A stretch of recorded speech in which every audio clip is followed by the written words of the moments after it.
महाराष्ट्र में कन्या भ्रूण हत्या का मुद्दा विधानसभा में गरमाया। डॉक्टर नितिन राउत ने सरकार पर लगाए गंभीर आरोप। अवैध गर्भलिंग जांच केंद्रों पर प्रशासन की चुप्पी पर सवाल। लेख लाड़की योजना के बावजूद घटता लिंगानुपात चिंता का विषय। 24 जिलों में बेटियों की स्थिति पर एनएफएचएस रिपोर्ट ने बढ़ाई चिंता।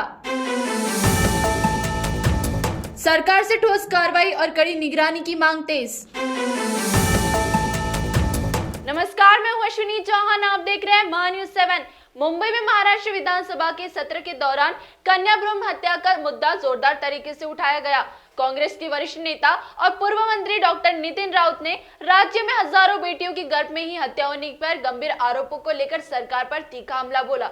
डॉक्टर राउत ने सवाल उठाया कि एक और सरकार लेख लाड़की जैसी योजनाओं का प्रचार करती है और दूसरी ओर बड़े पैमाने पर अवैध गर्भलिंग जांच और भ्रूण हत्या से मामले सामने आ रहे हैं। उन्होंने आरोप लगाया कि कई शहरी और अर्ध शहरी क्षेत्रों में अवैध सोनोग्राफी केंद्र प्रशासनिक संरक्षण में संचालित हो रहे हैं। उन्होंने यह भी कहा कि एनएफएचएस की रिपोर्ट के अनुसार कई जिलों में बेटियों का लिंगानुपात चिंताजनक है।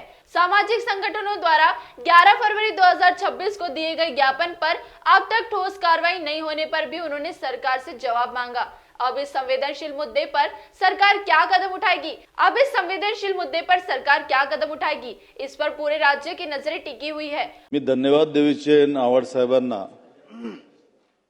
की त्यांनी या एका महत्त्वाच्या प्रश्नाकडे सभागृहाचं लक्ष वेधलं आहे।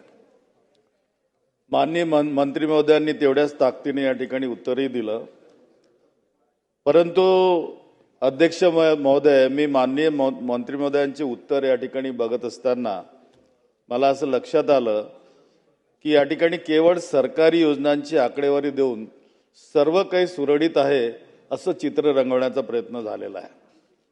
परंतु 54,000 मुलीची गर्भातच हत्या होणे आणि बेकायदेशीर गर्भलिंग निदान केंद्र सुरू असणे या गंभीर आरोपांना या ठिकाणी बगल दिलेली आहे।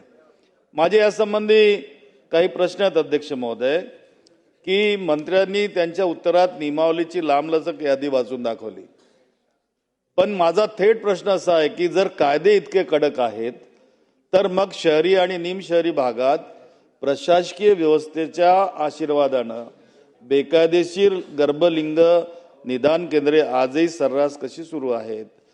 गेल्या 2 वर्षात किती केंद्रांवर धाडी टाकण्यात आल्यात आणि किती अधिकाऱ्यांवर कर्तव्यात कसूर म्हणून निलंबनाची कारवाई करण्यात आली की प्रशासनानं फक्त कागदी घोडे या ठिकाणी पुढे सरकावले आहेत?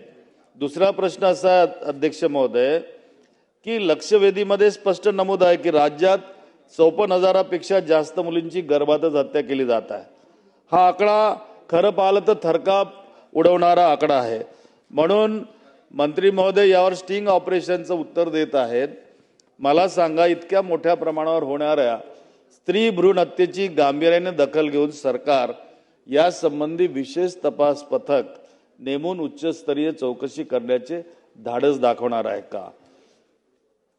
तिसरा प्रश्न माझा असा आहे अध्यक्ष महोदय की 5,000 आणि 6,000 रुपयाच्या लाभाची आकडेवारी या ठिकाणी सांगत आहेत, पण अध्यक्ष महोदय प्रश्न पैशाचा नाही, प्रश्न मानसिकतेचा आणि कायद्याच्या दहशतीचा आहे।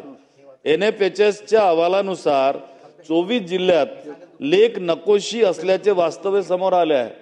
मग तुमच्या योजनांचा प्रभाव जमिनीवर का दिसत नाही अध्यक्ष महोदय?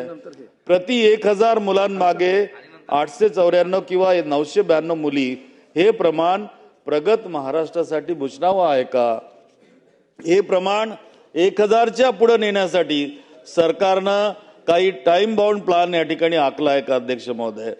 माझा चौथा प्रश्न आहे की दर 3 महिन्याला तपासणी होते असं या ठिकाणी सांगण्यात आलं, तर मग खासगी सोनोग्राफी केंद्रातून लिंग निदानाचे रॅकेट कसे चालते?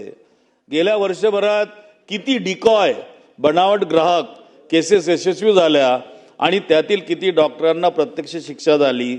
नोंदणी रद्द करण्यापलीकडे जाऊन त्यांना कायमस्वरूपी तुरुंगवास धाडण्यासाठी सरकार काही कायदेशीर कारवाई करेल का? आणि शेवटचा प्रश्न माझा असा आहे अध्यक्ष महोदय की सामाजिक संघटनांनी 11 फेब्रुवारी 2026 रोजी निवेदन दिलेले होते, पण मंत्री महोदयांनी उत्तराच्या शेवटी असे म्हटले आहे की दुर्लक्ष व दिरंगाई झालेली नाही. जर दिरंगाई झाली नाही तर मग या निवेदनावर आजपर्यंत कोणती ठोस कृती केली गेली याचे उत्तर अजून प्राप्त झाले नाही.